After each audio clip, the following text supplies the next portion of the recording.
feel that their gaming experience is somewhat lacking. So what is the problem? It's not your gaming skills. It's not your cat. It's not even your raging case of hemorrhoids. It's your controller. Why settle for a crappy stock controller when you can have this? Stay tuned and learn how you can make this your reality. Hey everyone, this is Literally from mygamingdipkit.com. I wanted to create a tutorial for everybody to show you how to use a product to custom paint your controllers and add custom designs. I wanted to mod up my controller, and then if you're in the know, there's a ton of things you can do. The first thing I wanted was to get something really cool, like a really nice paint job, maybe add a pattern or something. So I watched a lot of videos, and I found out that it's pretty tough to do because there's very specific paints you have to get. There's adhesion promoter kind of stuff, clear coat, and there's only a narrow range you can use. Plus there are other supplies you need. So I'd be running around town like crazy trying to get all the right stuff, and that would be 50% of the project. So I was about to give up, and then somebody recommended a product called Mydipkit.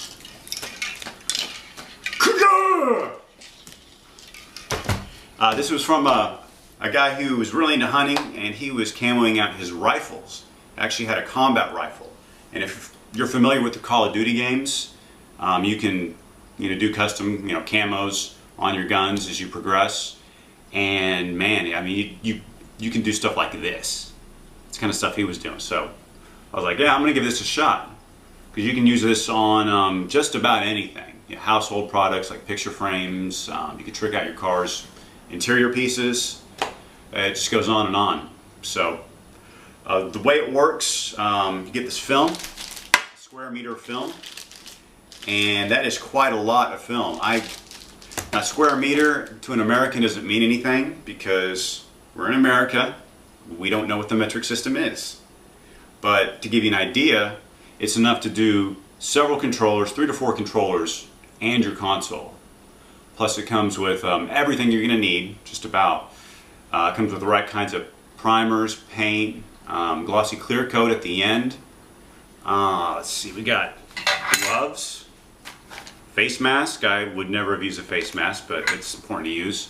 And a scuff pad to prepare the controller. Other things you're going to need are scissors and masking tape. You're going to need a dipping container. I'll talk more about this later. And some way to test the temperature of the water. Because what you're going to be doing is actually dipping this into the water. You'll cut out the film. You'll just lay on there. You spray this activator stuff, and then slowly the film turns into liquid. And you dip it like an Easter egg. Just at an angle, push it in, pull it back up after it's painted, and the pattern's on there. It's like magic. First time I did it, I couldn't believe what I was getting. And another neat thing about it is it's not like it's a sticker. There's no ridges. It's completely smooth. This is the same kind of quality you're going to get when you buy like a custom limited edition controller. You will also need some tools to disassemble your controller. I'm not going to do disassembly because of liability reasons. But there are a lot of great videos out there on that. And I also want to recommend that you test this on small items around your house. You can go get light switch plate covers at like Home Depot, Lowe's for 39 cents. Don't pull them off your walls. I don't want to be getting hate mail. Also, I have about 5 remote controls. I only use 2. So these little battery backs, perfect. And also read the instructions that come with the kit. This is supposed to be a supplemental kind of video. I also want to let people know some important things about painting controllers specifically. And there's also a video on their website. You should, if you go in the packaging, there's a link you can go to, and it gives you their instructions. Because there are a lot of videos out there for Mydipkit, but I found that theirs was the most informative and brief and comprehensive and all that crap. So, next step, prepare the controller. which we will be doing now. After the controller is disassembled, you're going to want to wash everything real good. A lot of grit gets built up on these things. You can use regular dishwashing soap. After you're done with that, just go ahead and rinse everything off and dry it with a clean t-shirt, whatever, and you're ready to scuff. Scuffing the controller is real easy. The goal here is to get the gloss off. I've already done half of one side, that way you can get a feel. You can see one side's shiny, one side's not. And also try to make sure to get off all the lettering completely. You don't want that bleeding through. It won't look good. So once you're done scuffing, come back, wash it again, let it dry for an hour. After that point, you're not going to be wanting to touch any of the outside parts and getting oil on it. So you're going to be picking it up from the back like this.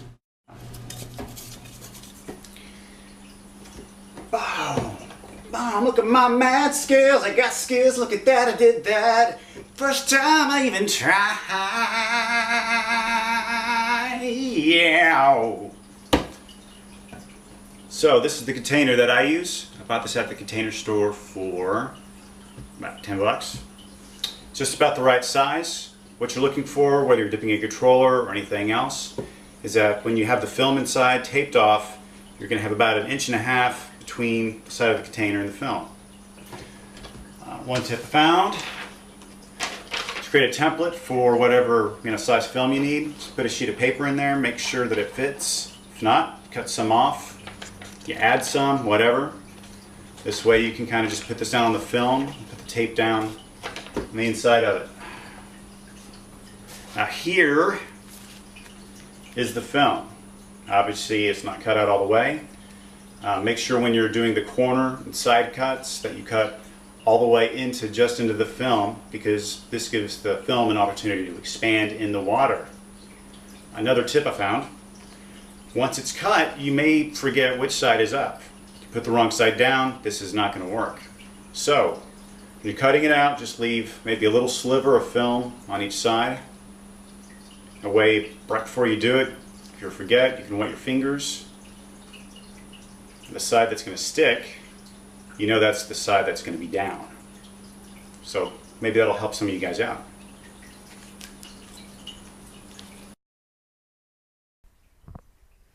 For the sake of time, I'm going to be doing a couple voiceovers and fast forwarding through some of the film. Now when you're priming, make sure you're in a well ventilated area and using your face masks and gloves. The key is light coats. Several light coats are preferable to just one heavy coat. And once you think you're done, look for any spots you might have missed. Spots that are easy to miss are the bottom edges of the shell and also the inside ridge of the top PS3 shell. Now if you look at a stock PS3 controller, you can see this is the gap between the top and bottom shells. If you paint your controller any other color than black and miss this ridge, you're still going to have that black ridge running around. So wait 1 to 2 hours before painting, but it must be painted within 24 hours.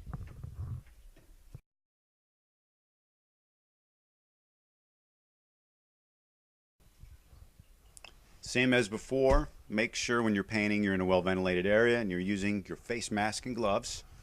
Again, light coats, guys. Let it build up. Go for one light coat, almost a dusting. Wait 15 minutes, come back for another coat. That can be your wet coat, or you can do your final coat next. As with priming, you want to completely cover the shell with paint, but not so much that the paint globs up or runs. Additionally, you can also add custom logos or designs. What you do is order a different color of paint from Mydipkit. Go in for one light coat of paint covering the part completely, then cut out a design or logo out of painter's tape, and then add that after the first coat dries. Next, paint with a different color coat, 2 to 3 light coats, and then you'd only remove the decal after the part has been dipped and dried, and then clear coat as normal. After painting, allow the parts to dry for 1 to 2 hours before dipping.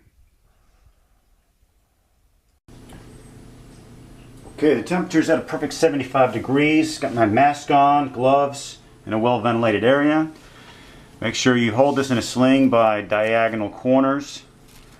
You're going to want to release the film slowly so as not to trap any air bubbles. Not the best release, but it'll get the job done.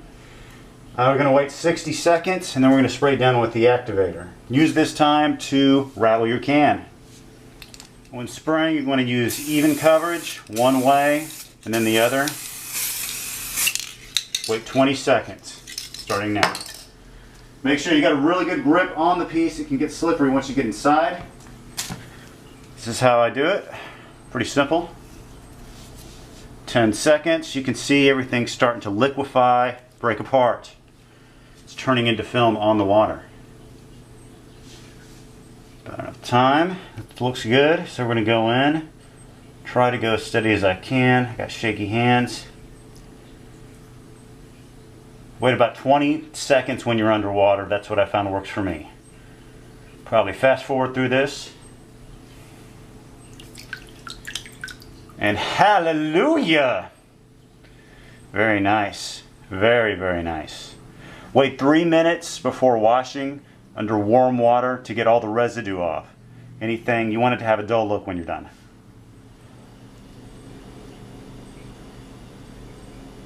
Bring it back up. And freaking beautiful. Let's see what else we can do after this.